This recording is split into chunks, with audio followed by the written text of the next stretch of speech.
मला आदिवासी म्हणून काही नका सांगता ते तुमच्या आणि मित्र आदिवासी कोणी वेगळा नाही. मी सुद्धा एकेकाळी आदिवासी होतो. ही जीवन जगण्याची माणसाची ससा आणि कासव यांच्यामध्ये शर्यत आहे. ती शर्यत चालू आहे. जे पुढारलेले आहेत किंवा नागरी वस्तीकडे गेलेले आहेत ते सशाच्या चालीने पुढे गेले आणि आदिवासी हे कासवाच्या गतीनं चालत राहिले. पण मित्रांनो, तुम्हाला माहिती आहे जय कोणाचा होणार आहे? कासवाचा होणार आहे. म्हणजे आदिवासींचा जय होणार आहे. त्याला कारण असं आहे, जे पुढे गेले, जे पुढारले गेले, त्यांची जगण्याची पद्धत बदलली. त्यांनी स्वतःचं आयुष्य कमी करून घेतलं. जगण्याचा जो आनंद होता तो कमी करून घेतला आणि खरा आनंद जो आहे हिरडपाड्यामध्ये जवळजवळ 1 महिना आहे.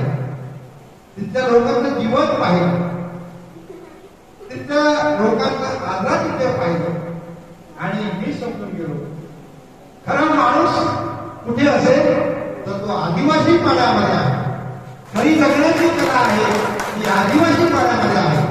आणि मित्रांनो, ही आदिवासी कला ही तुमच्या पुरता मर्यादित नाही, माझ्यापर्यंत ती आहे. कारण मी ज्यावेळेला माझ्या समाजाचा विचार केला, अभ्यास केला, त्यावेळेला आदिवासीमधून आलेल्या अनेक परंपरा या आमच्याकडे आहेत. जसं लग्नामध्ये हळदीचा कार्यक्रम आजही आम्ही करतो.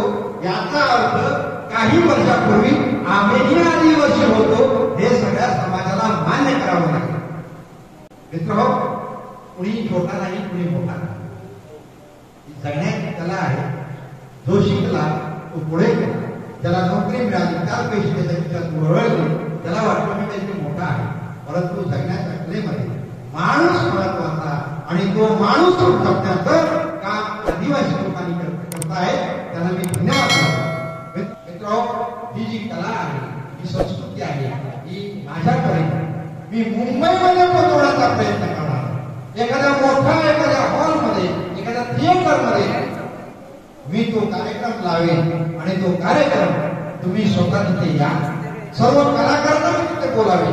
या कलाकारांचा गौरव करावा एवढं पुढा मी कलाकार आहे त्यातला. परंतु माझ्या सोबत जी नवीन पिढी आहे त्यांचं कौतुक करण्यासारखं आहे. त्यांच्या पाठीवरच्या समाजाने हात फिरवणं गरजेचं आहे. तरच आणखी जास्त पुढे येते.